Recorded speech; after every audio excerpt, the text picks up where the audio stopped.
Hahalikan ba ako ni Mark? Ano gagawin ninyo para makapaghanda ako? Video ay sa kamay. Mapapampo lahat yan, mapapampo na kabas.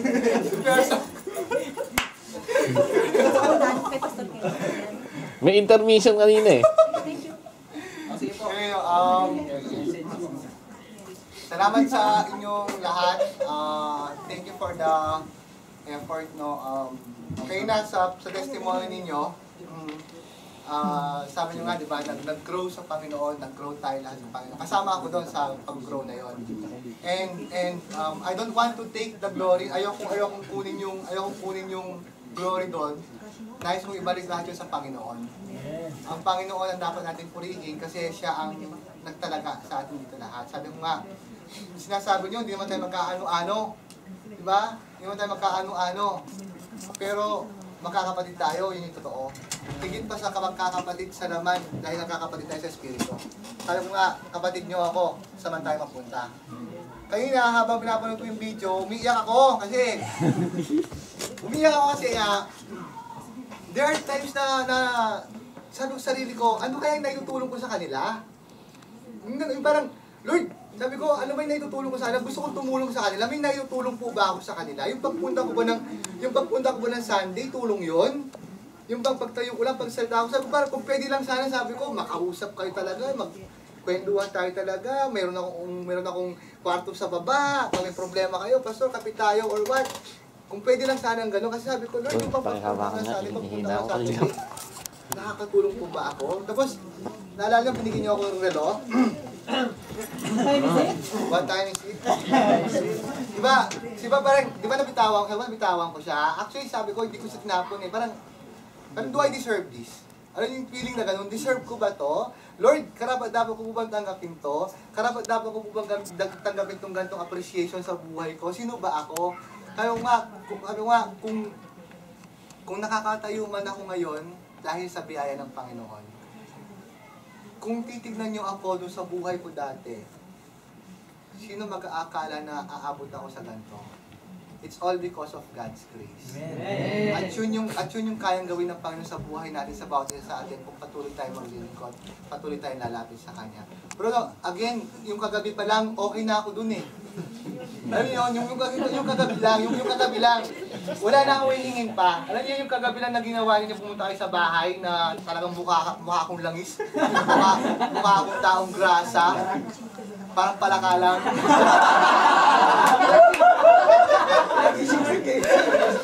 Parang palaka lang, sabi ang Angelo kanina, no? Yun lang eh, yun ang pagpunta sa bahay. As in, wala na ako hanapin sa birthday ko. Dinagdagan niyo pa ng relo.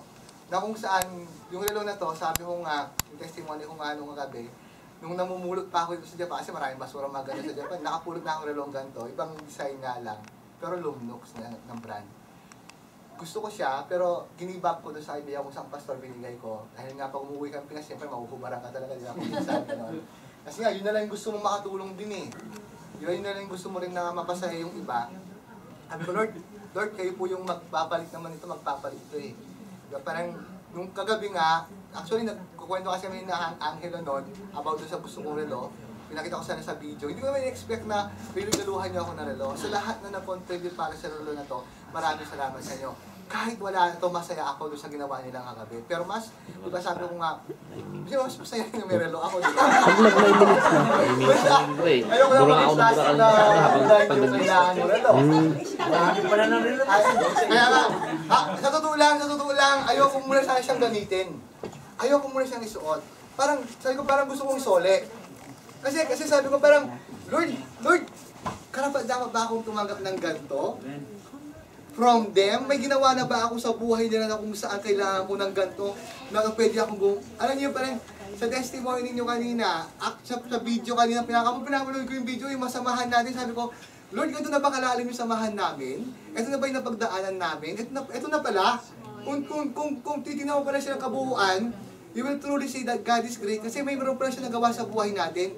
Pero kung beso-beso, isa-isa mo lang, parang, Lord, ano na ba yung nagagawa namin? Pero, pag tinignan mo pala siya as a whole, isang taon na tayo magkakasama, yung iba, months pa lang, pero yung iba ito, taon na tayo magkasama, isang taon na, ang dami pa lang ginawang mabuti ng Panginoon sa buhay natin.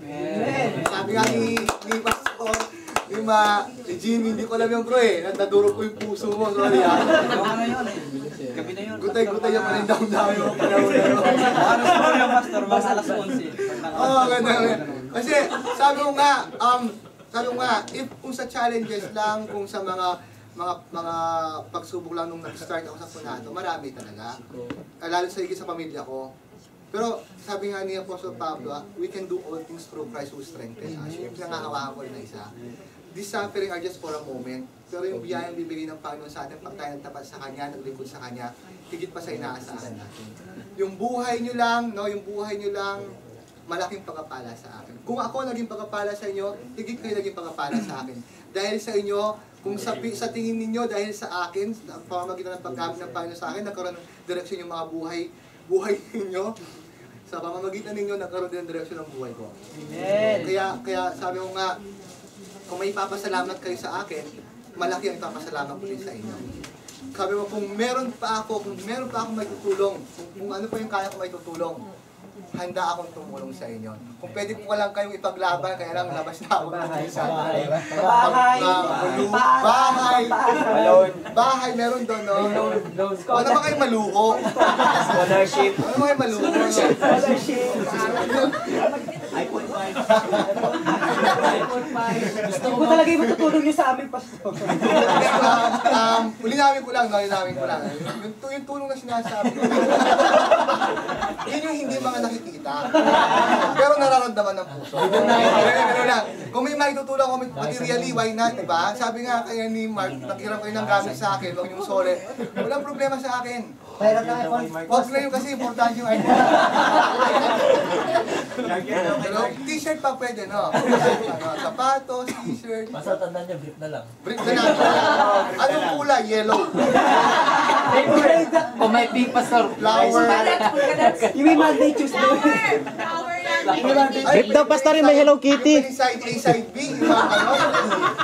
Yung may Monday, Tuesday. Tsaka yung auto reverse. Pero gusto ko na kasi na ano. Yung may bulsa. Side A na, side B pa, auto reverse pa, no? Mga ganun tayo mga gamit, no? Baka gusto mo yun. Anyway, no, again, no words, ay mga na sa FB. No words can describe you. No adjective ba yun? No adjective, yung pag-describe na adjective. Walang adjective na pwedeng sabihin kung gaano ako kasaya ngayon.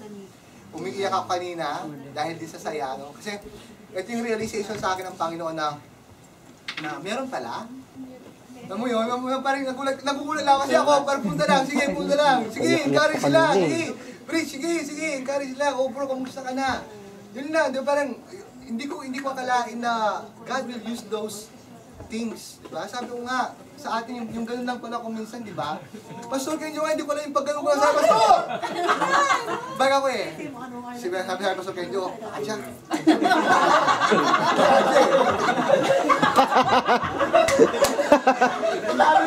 Sabi ko, sino kaya itong karatistang to?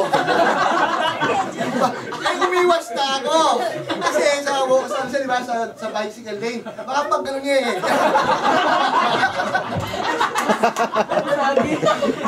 Umiwas na ako gano'n. Pero sabi ko, parang si Pastor Kenju to ah. Pag gano'n ka, Pastor! Hey! Gusto ko sa kanya kausapin, kaya baka mag-nosebleed na naman ako. Malamig na naman. Kaya umalis na lang. Kaya ako mukha sa kanila. Anyway, no, sabi nila kanina, may sayaw-sayaw daw sa ano. Sayaw sa action song lang naman. Anyway, isipin niyo, mga Gangnam Style na, dahil mga wala naman gano'n. Oo, nung ating pong opening song, Gangnam Style. Hindi naman gano'n, walang gano'n. Anyway, no, again, Jimmy, no, kay Jimmy, sa lahat ng bumubuo ng Punato Christian Fellowship, bro, sa pag-leadership mo sa Punato, maraming salamat, no. Ako, alam ko, kung may naitutulong ako, higit ang naitutulong mo sa kanila. Kumbaga, ikaw ang tinalaga ng Panginoon para sa kanila doon, manguna. Ako ay binigay ng Panginoon na tulong sa inyo So, Jimmy, sabi ko nga, kung may naitutulong ako sa kanila, higit ang naitutulong mo sa kanila. No? Sa akin, sabi ko nga, kung meron pa, pinag-pray ko sa Panginoon na sabi ko, Lord, itong punato po ba yung... Sabi ko nga, dapat dumating na lang yung pastor nun eh. Kasi pag dumating yung pastor nun, alam ko hindi ako. Sabi ko, Lord, pag dumating yung pastor dyan sa punato, clear na. Hindi na. Hindi dumating yung pastor. Hindi dumating yung pastor. Sabi ko, Lord, ano ba? So, and then sabi ko kay Jimmy nun, Jim, sige. Dumating sa time na yun nga, nasa Okasaki ako nang, di ba? Pero sana pupunta ako. So, pumunta ako, minsan, may time na from the Eki, maglalakad ka sa apartment mo. As in, malayo talaga. But I'm happy, I'm fulfilled kasi nga, nakakasama ko kayo. And for the days go by, sabi ko, Lord, lumapit sana ako dito sa Toyohashi.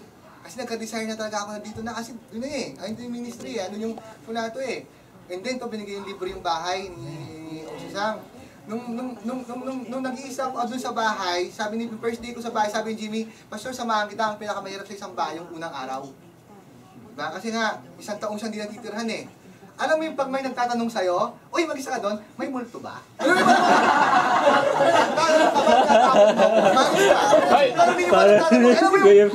yung alam mo yung ganong tanong, di ba? Mag-isa mo sa bahay na pagkalaki-laki, tapos tatanungin ka, may ubaki ba doon? Winami ako lahat yan. Walang magtatanong kay pastor na may multo. Alam mo yung, si Glenn doon, niloloko namin ni Kuya Peter lagi kasi siya yung unang titira dapat doon. Pero nung ako yung umuho doon kasi di siya pwede, ako naman yung binabalikan ngayon.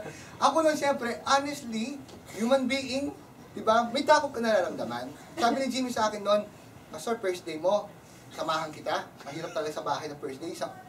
As in, di ba nakita yung bahay, yung mga naunang tao pumunta doon? Ang dumi, di ba, ng likod? Ang tataas ng damo, tapos talagang hindi siya natirhan. Tapos nilinis natin, no? Sabado sa pagpupukod ng inodoro, salamat, no?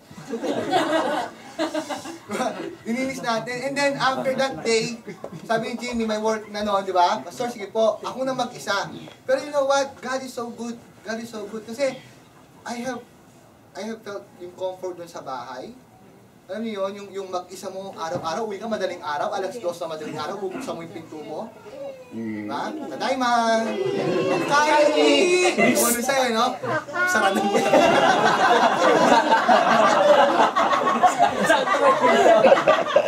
Sakto. Sabay. Ayaw na! Di ba? Kung susubukan magtadayman, pag may sumagot, tatakbo ka naman. Masira pa kayo, Pastor. Ano gusto ituloy na namin? Magkano yan? Magkano yan? Magkano yan? Mark? Sige, buksan mo. Wala nang battery. Lobat pala naman ito sa Kepit eh. Hindi automatic Kepit. siya bubukas. Agad si Pastor. Ayan pala siya, bilang. 1. Hindi lang pala. Anyway, no, again, lumalalim na